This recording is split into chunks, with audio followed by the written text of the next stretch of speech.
Hello everyone, and welcome to the first video of the course on material. We're starting the course with chapter 1, and chapter 1 is about voting theory. So you can ignore this date. This is just when I made the slides for this.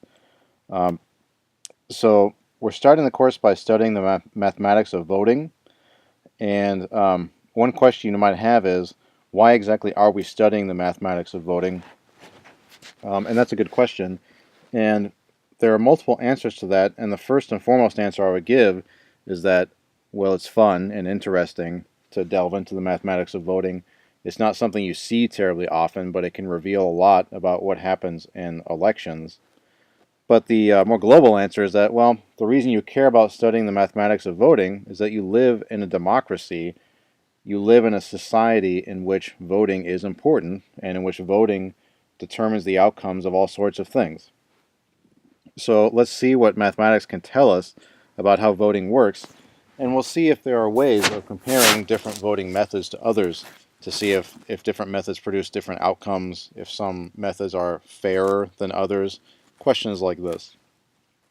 So anyway, we're going to dive right into voting theory. Chapters 1 and 2 are both the mathematics of voting. So once we finish chapter 2, we'll be done with voting. Okay, so let's dive right in by defining what an election is. So an election consists of 5 things.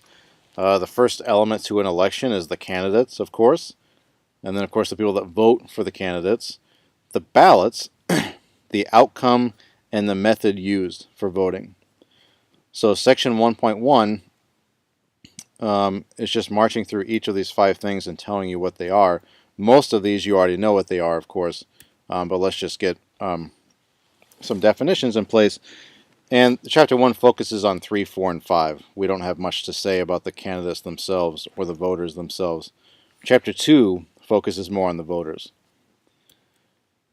Okay, so the candidates, also called alternatives because they don't necessarily have to be people, but candidates can be people, movies, pizza toppings, policy choices, right? Should we legalize marijuana, yes or no, etc. Right? So a candidate is just a stand-in catch-all term for all of these things. The voters are the people who get a say in the outcome of an election, and in most democratic elections it is assumed that all voters have equal say. So for this chapter we'll make that assumption. Of course, you can argue that in certain democracies, and maybe even in our own democracy, this is not the case. A popular slogan nowadays is not one person, one vote, but $1, one vote. I guess that's how it goes. So regardless of whether you believe that or not, in theory, each person in our democracy has one vote, so they all have equal say. So we're going to assume that for this chapter. Okay, a ballot. So you know what a ballot is, right? But here's a definition. A ballot is a device by means of which a voter gets to express his or her opinion on the candidates. And there are 3 basic types of ballots: single choice, preference, and truncated preference. So we'll go through each of those in turn. A single choice ballot is what you're used to. It just gives you a list of people and you choose one, right? Vote for one. So I don't know where I got this from. So it's really hard to read actually, but you know how this works, right? There are 1, 2, 3, 6 candidates, or a 7th you can write in. You just choose one and move on. So a single choice ballot is fairly simple. Preference ballots are slightly more complicated, but let's just walk through what it is. Okay, so suppose there are 5 candidates running for local office, and here they are: Jennings, Smith, Johnson, McDonnell, and Dama. So a preference ballot for an election would look like this. So it will tell you list the candidates in order of preference. So there are 5 candidates, so you list them from your favorite to your least favorite. So you're going to write a name right here for the person that you like the most. They're going to come in first place on your ballot. And then the person you like second most, they're sort of second place on your ballot, etc., all the way down to the person you like the least, or the 5th best. And that's what a preference ballot is. You're not just voting for your top person, which is what a single choice ballot is, right? In this, you just say, here's my top person, you know, it's Gary David Copeland or whatever, and you move on. In a preference ballot, you can actually list the candidates in order of preference. So you actually get to express more of your opinion on a preference ballot. So the last thing to note about this is that the candidates must be ranked. You can't say, oh, I like Smith and McDonald the same. There's no way to do that. There are no ties on these ballots. Okay, so here's a sample preference ballot. So maybe I like Smith the most, McDonald the second most, Dama the third most, etc. And I liked Johnson the least. That's how I'd fill out my ballot. Okay, a truncated preference ballot is simply a preference ballot that chops off at a certain point, so it's truncated. So here's the exact same setup: 5 candidates, Jennings, Smith, etc. But now instead of going first through fifth, maybe the ballot just says list your top 3. So now you don't list everybody, you just choose your top 3 and list them in order. So I would list it like this: Smith, McDonald, Dama. So a truncated preference ballot is simply a preference ballot where they don't want you to list everybody. They'll tell you list your top 3 favorites or list your top 5, whatever. You don't actually list everybody. And throughout this chapter we'll use mostly just standard preference ballots, although truncated preference ballots will come up a little bit. But we're not going to talk about single choice ballots very much. There's not really any sort of nuance to these ballots, right? You just pick your top person and move on. You're not really allowed to express your full opinion on a ballot like this, right? So suppose you like Gary David Copeland the most, but if he can't get in office, you want Bill Simmons in office. So Bill Simmons is your second favorite. There's no way to say that through this ballot, right? Like if you like Iris Adams the least, there's no way to say that on this ballot. You just choose your top person, and that's all you can say. So we're going to focus on preference ballots. They allow you to express a ranking of candidates, express your full opinion on the candidates. So before I move on, I want to say one thing about ballot design. This chapter doesn't focus on it, but it is an issue. So here's sort of a cartoon of the ballot from 2000 when, I don't know if you remember this or not, but in Florida, it actually wasn't clear when you pressed a particular button which candidate you were voting for. The places where you push the hole were off from the names. So like Buchanan's button would be down a little bit, yours would be down a little bit. So there are all sorts of mechanics of voting that we just won't talk about, is all I'm saying here. And you have to consider the design of a ballot before you have an election. So keep that in mind, but this chapter doesn't talk about it very much. Okay, the outcome of an election. So the most common is winner only. You just name a winner, right? This person wins, and you don't care about the rest. But there are situations in which we want a ranking. So we want to say, this person won, but this other person came in second, this other person came in third, etc. And that's called a ranking outcome. So usually we only care about a winner, but sometimes we do care about ranking the candidates. I mean, think about an election for a contest where first place gets $1,000, second place gets $300, etc. Right? Then you would want a ranking and not just to declare a winner. The method of voting is actually the rest of this chapter, so I'm not going to say anything about it here. The rest of this chapter is just here's one way to vote, here's another way to vote, etc. So the bulk of the chapter is just talking about methods of voting. Okay, so now let me give you some notation. So let's just say you have a math club, they elect a new club president, and they elect it from 4 people. A, B, C, and D are the 4 options. Most of the time in this chapter they just give letters to stand in for candidates rather than listing names. It just makes everything shorter and sort of streamlines the notation. So let's say the math club has 37 members and all of them are eligible to vote, and each member casts a preference ballot. So there are going to be 37 ballots cast, and I'm going to show them to you right now. So let's see how we read this. There are, if you count these, 1, 2, 3, 4, 5, etc., you will get 37 of them. So when person 1 cast his vote, he's saying that he likes A the best, B second best, C third best, and D the least. When person 2 cast his ballot, he liked B the most, D second most, C third most, and A the least, etc. Okay? But that's what these ballots are all saying. There are 37 ballots, and each person ranked the candidates from most favorite to least favorite. So one thing I want to point out about this is just kind of a jumble of information here, right? From just showing you all the ballots, it's not really clear who did well, who did poorly, right? It's just kind of a jumble of data that your brain can't really all take in. So the first thing I want to do, and the first thing your book does, is they set up some notation that streamlines all of this information. And what they do is they use a preference table. So this little table here, you'll notice just by looking at it, right? It's much easier to look at than what's on the previous slide. So this has been streamlined. What this is saying is, it's saying that 14 people liked A the most, B second most, C third most, and D least. Okay, that's what it's saying. This number at the top of the column is saying there were 14 people who voted exactly this way. A, B, C, D. So let's go back and see if that's true.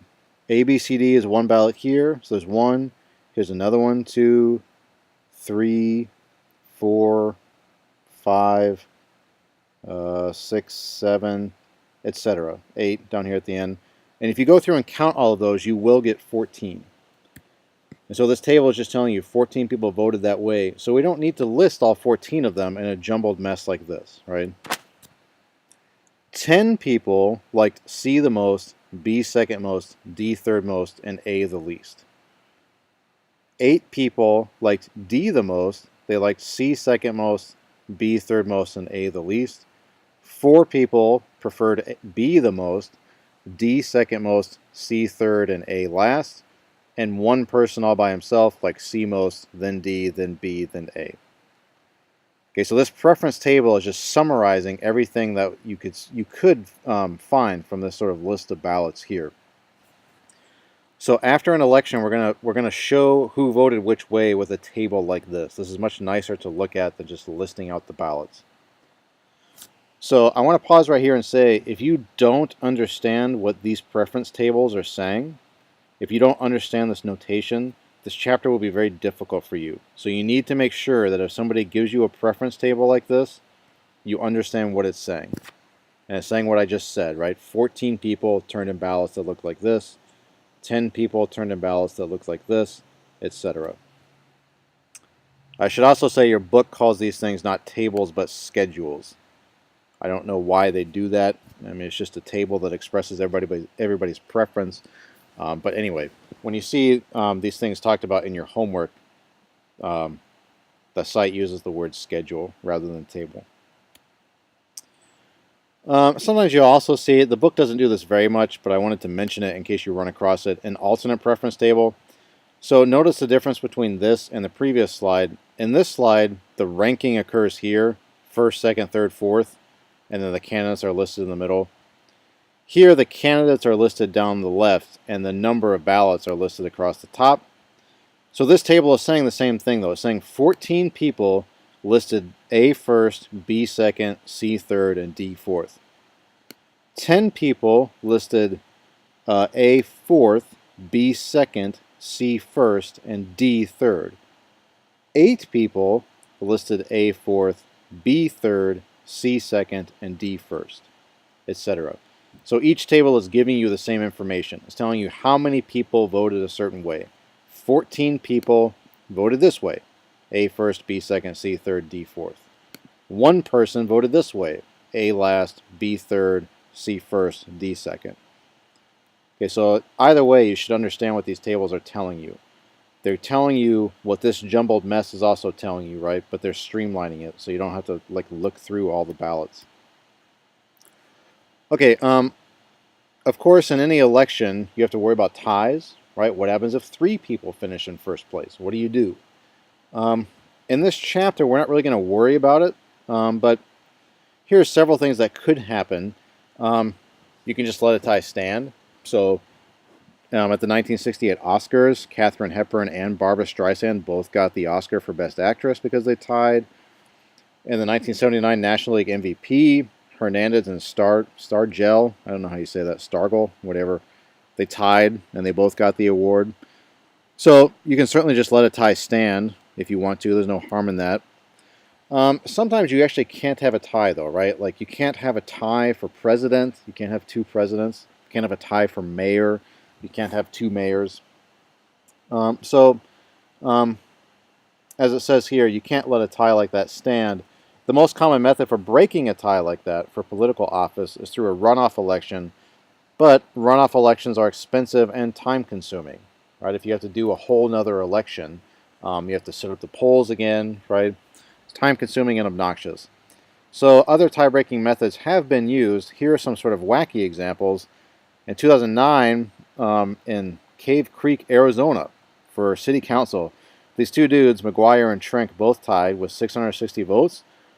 So they decided a winner by drawing from a deck of cards. Okay, so it was basically just whichever card is higher wins. I guess that's how it went. So McGuire drew a 6 of hearts. Trenk drew a king of hearts. So Trenk won. Okay, so that's not a terribly satisfying way of choosing a winner, but it's a way of choosing a winner. In 2010, for the mayor of Jefferson City, Tennessee, Melton and Potts both tied. This you might think is a little more rational. The decision went to a vote of the city council. Sorry, not 10. Should be the word then. But anyway, the decision went to the city council. The city council voted, and I don't know how that was resolved. But that's a fairly rational way of deciding a tie. And the last one is my favorite. In 2011, people were voting for trustees for the island of of the city of Island Lake, Illinois, and Mervine and Cernak tied, and they decided the winner by tossing a coin. So Cernak called tails, and tails came up, so he won.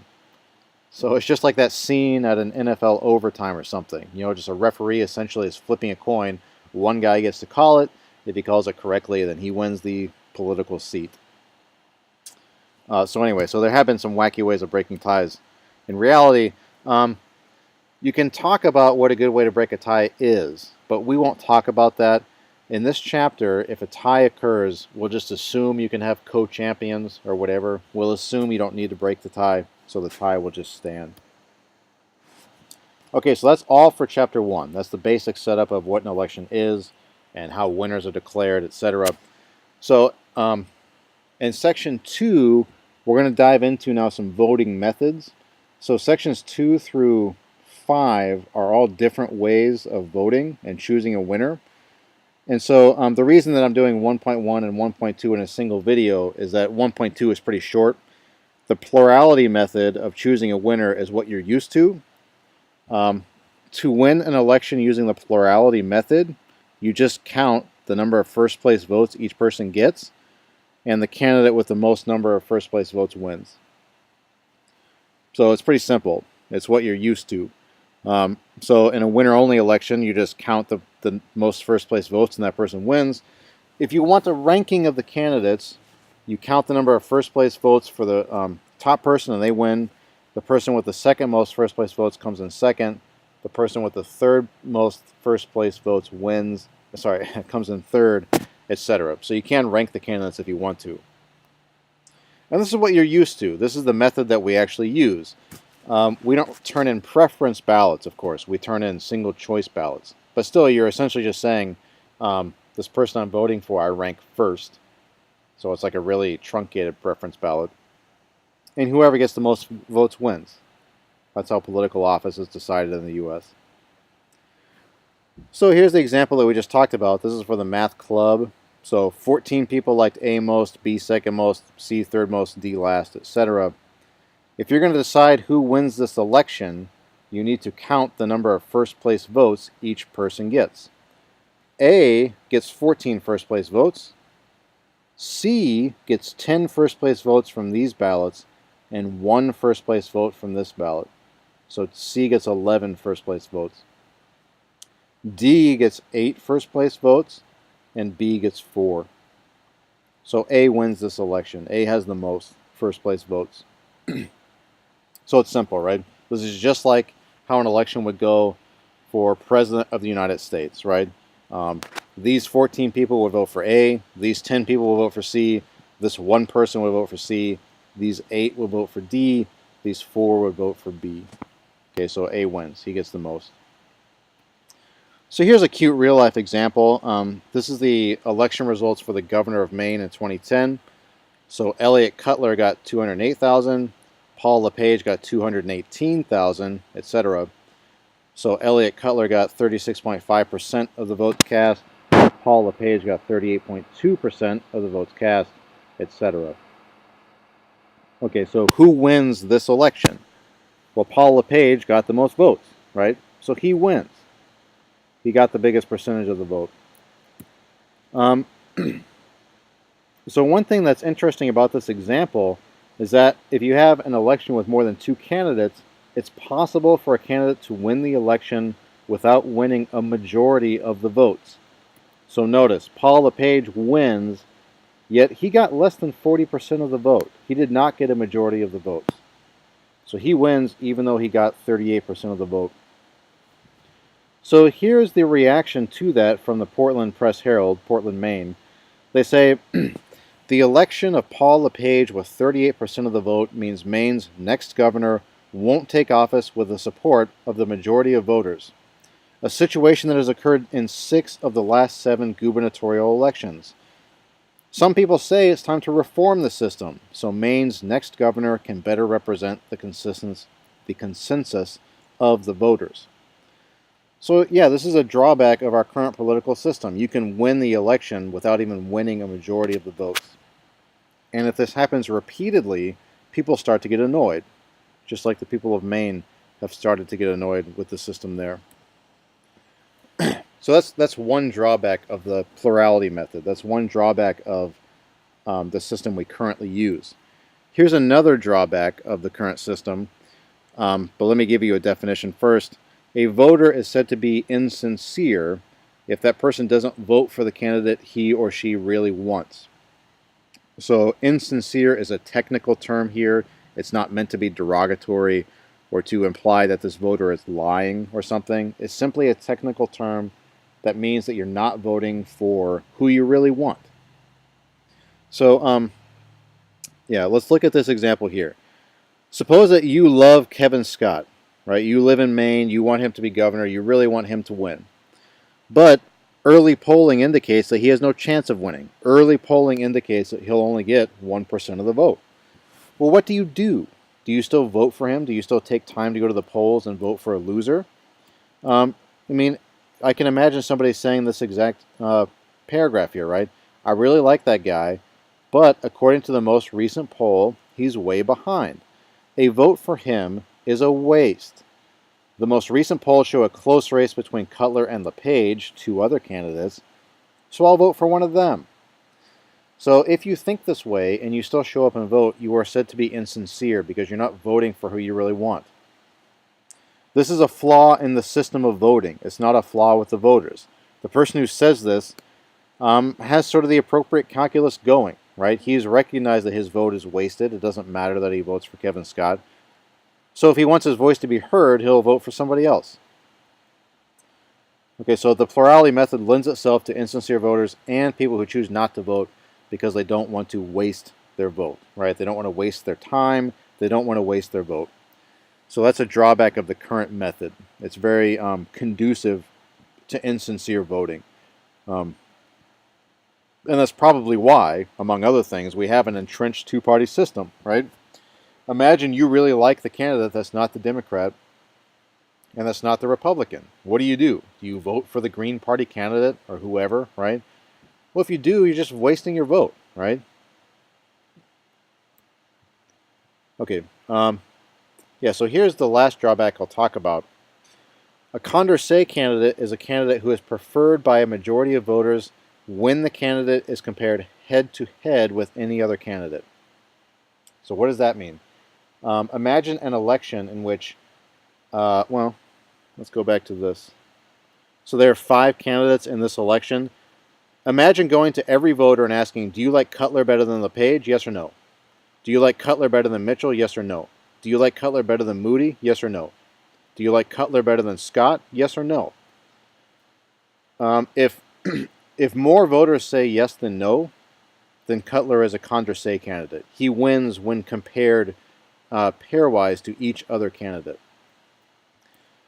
So this definition here is kind of confusing, but that's all it's saying. A Condorcet candidate is a person who wins when compared head-to-head with any other candidate. So if you just sort of if you ignore all the other candidates except for 2, and this person wins every time, they're called a Condorcet candidate. So the reason we make this definition is that if an election has such a person, if an election has a Condorcet candidate, it's very likely that this candidate represents the voice of the voters better than anybody else, because he's winning every head-to-head matchup. So morally speaking, if an election has one of these people, that candidate should win. But using the plurality method, you can have Condorcet candidates who lose all the time. Here's an example. It's a school board election example. Let's say there are 5 candidates, F, H, O, R, and S. Here is what the election looked like in the end. There were 49 people that voted for R first, H second, F third, O fourth, and S last, etc. Okay, so I want you to notice a few things about this table. First of all, if we just go straight up plurality, R wins. He has the most first place votes. He has 49 of them. H has only 48. F has only 3. So R wins because he has the most first place votes. But notice that H is actually a Condorcet candidate. So to see this, think about matching up H with R. So imagine going to, let's see, there are what, 100 voters? Imagine going to all 100 voters and asking, do you like H better than R? Notice that 51 of them would say yes. These 48 people here like H better than R. They ranked H first and R fifth. So they like H better than R. These 3 people here, they ranked H second and R last. So those 3 people also like H better than R. These 49 people like R better than H, right? They ranked R higher. But 51 people like H better than R. So in a head-to-head matchup between H and R loses. So let's just do the same thing, but now let's compare H to somebody else. Let's compare H to F. Imagine going to all 100 voters and asking, do you like H better than F? Yes or no? These 49 people would say yes, because they ranked H higher than F. These 48 people would also say yes, they ranked H higher than F. These 3 people would say no, I like F better than H. So of 100 voters, 97 of them like H better than F. So H wins that head-to-head matchup also. There's a typo here, ignore this. Yeah, 97 people prefer H over F. And 3 people prefer F over H. Sorry, that R should be an H. And you can keep doing this for all the other candidates. You can compare H to S. These 49 people like H better than S. These 48 people like H better than S. These 3 people like H better than S. So everybody likes H more than F, etc. So H will win any head-to-head matchup. So H is a Condorcet candidate. In any head-to-head matchup, he wins. But using the plurality method, R wins. So you have a situation where a candidate that's preferred on a pairwise basis, a candidate that's preferred on a head-to-head basis loses. Okay, so in conclusion of the plurality method here, the main reason people like the plurality voting method is because it's simple, right? Just the most number of first place votes wins, and we're done. Just count those, see who gets the most, and we're done. There are several cons, though. A candidate can win an election without winning a majority of the votes, or really even coming close to winning a majority of the votes. That's what happened in that Maine gubernatorial race. The guy won with only 38% of the first place votes. So that's a drawback. The method lends itself to insincere voting. The method can lead to political indifference, people not wanting to waste their vote. Yeah, in this country, third-party candidates have almost no chance of winning, right? And you can argue that that's because of the method we use. And Condorcet candidates can lose. Okay, so that's everything I had to say about the introduction to the chapter, section 1.1, and section 1.2 on the plurality method.